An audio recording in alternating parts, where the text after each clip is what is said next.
Good evening. Welcome to my Peachy Bedtime hour. Uh, this evening I am going to start reading this lovely book, The Prophet by Khalil Gibran. And I just want to go ahead and start by reading the back little insert about the author in case anyone is not familiar. This gives just a very brief overview. So Khalil Gibran, born 1883, lived till 1931. Poet, philosopher, artist. He was born in Lebanon, a land that has produced many prophets. The millions of Arabic-speaking people familiar with his writings in that language consider him the genius of his age. But he was a man whose fame and influence spread far beyond the Near East. His poetry has been translated into more than 20 languages. His drawings and paintings have been exhibited in great capitals of the world and compared to Auguste Rodin and to the work of William Blake. In the United States, which he made home during the last 20 years of his life, he began to write in English. The Prophet and his other books of poetry, illustrated with his mystical drawings, are known and loved by innumerable Americans who find in them an expression of the deepest impulses of man's heart and mind. So that is very intriguing, I think. And this book was published originally in 1923. This particular copy was published in 1991. But 1923, y'all, that's like almost 100 years. Damn! So anywho, I got my little cup of tea here in case I get, thirsty. It's chamomile with a little bit of honey. Local honey from my friend's farm. It's delicious. Taste the love. So I'll show you the illustrations as they come up in the book. It's the inside cover. And the book is basically broken up into topics of life that people ponder often. And the very beginning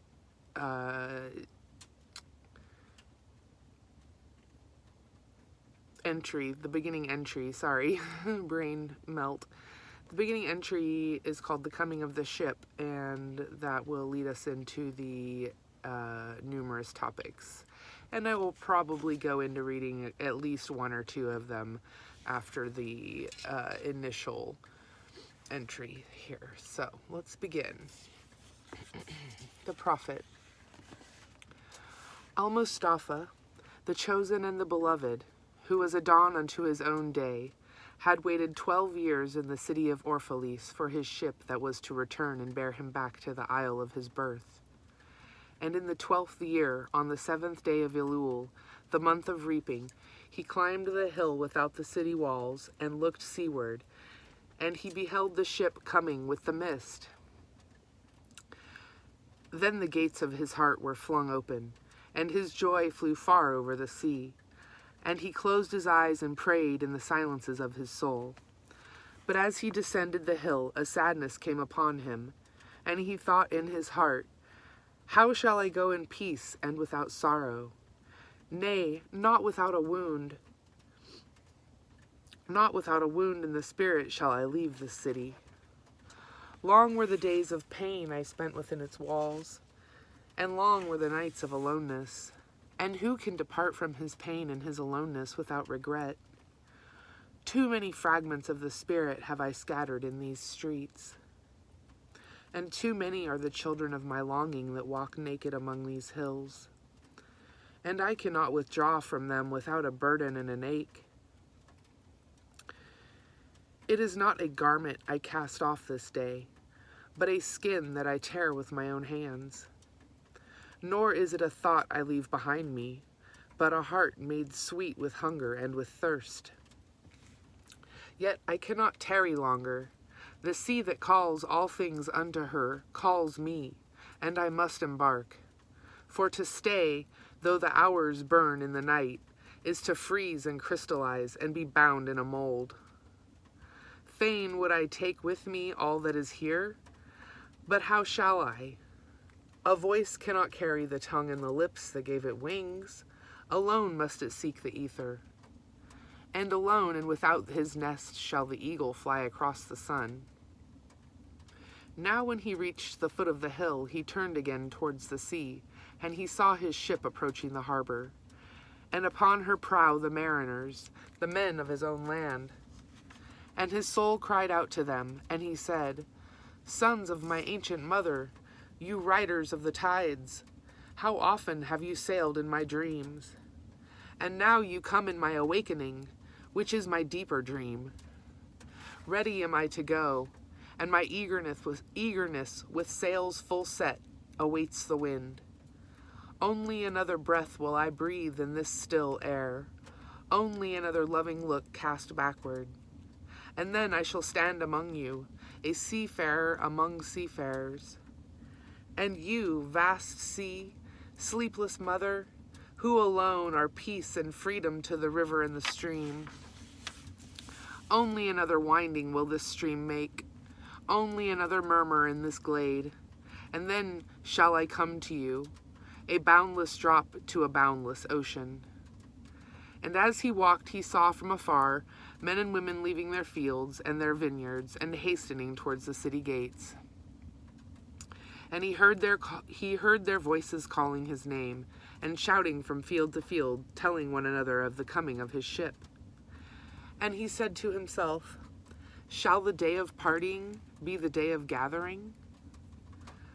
And shall it be that my eve was in truth my dawn? And what shall I give unto him who has left his plow in mid-furrow, or to him who has stopped the wheel of his winepress? Shall my heart become a tree heavy laden with fruit that I may gather and give unto them? And shall my desires flow like a fountain that I may fill their cups? Am I a harp that the hand of the mighty may touch me, or a flute that his breath may pass through me? A seeker of silences am I, and what treasure have I found in silences that I may dispense with confidence? If this is my day of harvest, in what fields have I sowed the seed, and in what unremembered seasons? If this indeed be the hour in which I lift my lantern, it is not my flame that shall burn therein. Empty and dark shall I raise my lantern, and the guardian of the night shall fill it with oil, and he shall light it also. These things he said in words, but much in his heart remained unsaid, for he himself could not speak his deeper secret. And when he entered into the city, all the people came to meet him, and they were crying out to him as if with one voice. And the elders of the city stood forth and said, Go not yet away from us. A noontide have you been in our twilight, and your youth has given us dreams to dream. No stranger are you among us, nor a guest, but our son and our dearly beloved. Suffer not yet our eyes to hunger for your face. And the priests and the priestesses said unto him, Let not the waves of the sea separate us now, and the years you have spent in our midst become a memory. You have walked among us a spirit, and your shadow has been a light upon our faces. Much have we loved you, but speechless was our love, and with veils has it been veiled. Yet now it cries aloud unto you, and would stand revealed before you. And ever has it been that love knows not its own depth until the hour of separation.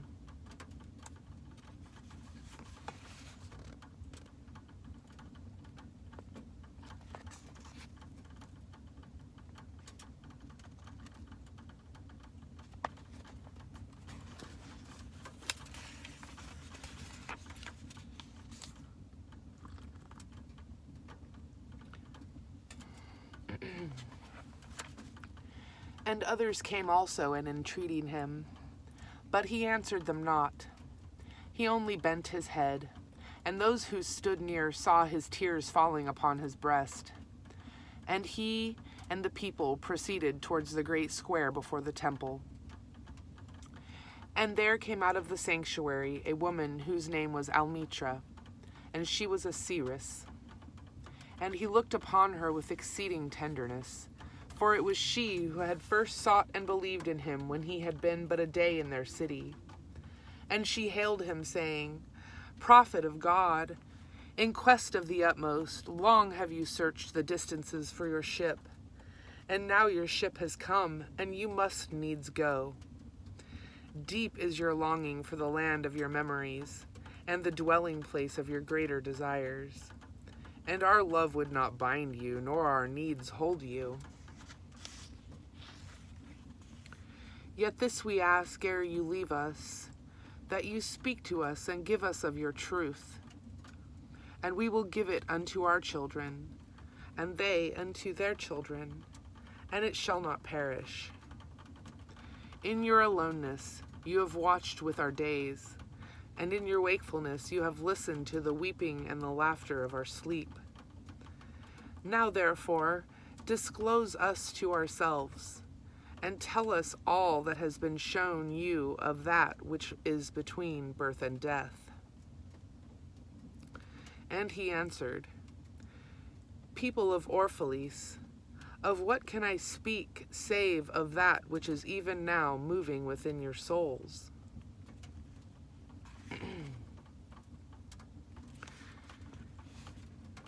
Then, said Alamitra, speak to us of love. And he raised his head and looked upon the people, and there fell a stillness upon them, and with a great voice he said, When love beckons to you, follow him, though his ways are hard and steep. And when his wings enfold you, yield to him, though the sword hidden among his pinions may wound you. And when he speaks to you, believe in him, though his voice may shatter your dreams as the north wind lays waste the garden. For even as love crowns you, so shall he crucify you. Even as he is for your growth, so is he for your pruning. Even as he ascends to your height and caresses your tenderest branches that quiver in the sun, so shall he descend to your roots and shake them in their clinging to the earth. Like sheaves of corn he gathers you unto himself. He threshes you to make you naked. He sifts you to free you from your husks. He grinds you to whiteness. He kneads you until you are pliant. And then he assigns you to his sacred fire, that you may become sacred bread for God's sacred feast. All these things shall love do unto you, that you may know the secrets of your own heart, and in that knowledge become a fragment of life's heart.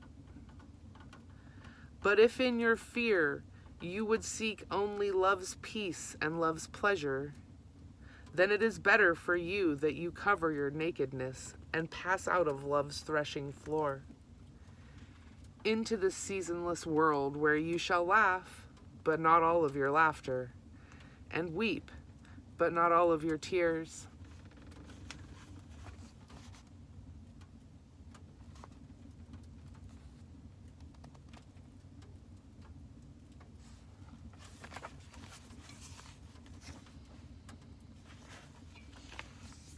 Love gives not but itself, and takes not but from itself. Love possesses not, nor would it be possessed, for love is sufficient unto love. When you love, you should not say, God is in my heart, but rather, I am in the heart of God. And think not you can direct the course of love, for love, if it finds you worthy, directs your course. Love has no other desire but to fulfill itself. But if you love and must needs have desires, let these be your desires: to melt and be like a running brook that sings its melody to the night. To know the pain of too much tenderness. To be wounded by your own understanding of love. And to bleed willingly and joyfully. To wake at dawn with a winged heart and give thanks for another day of loving. To rest at the noon hour and meditate love's ecstasy. To return home at eventide with gratitude. And then to sleep with a prayer for the beloved in your heart and a song of praise upon your lips.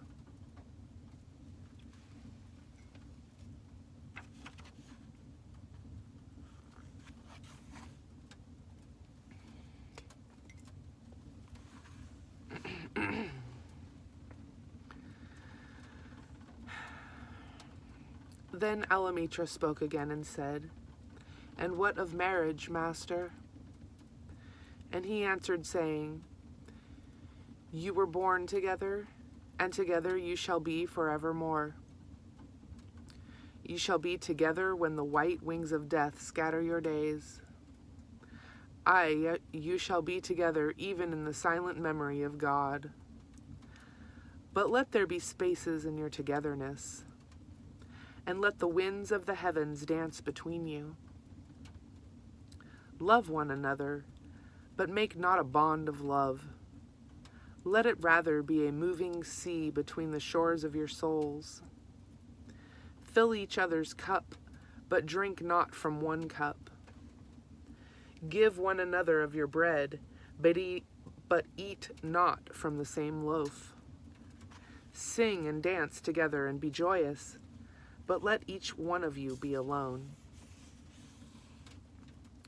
Even as the strings of a lute are alone, though they quiver with the same music. Give your hearts, but not into each other's keepings, for only the hand of life can contain your hearts. And stand together, yet not too near together, for the pillars of the temple stand apart, and the oak tree and the cypress grow not in each other's shadows."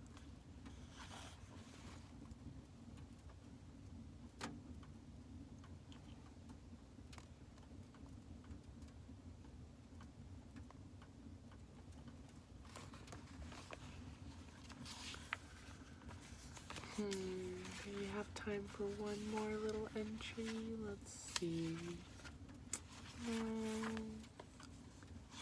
I think that's good for tonight. That was really lovely. I hope you enjoyed it as well. I really did.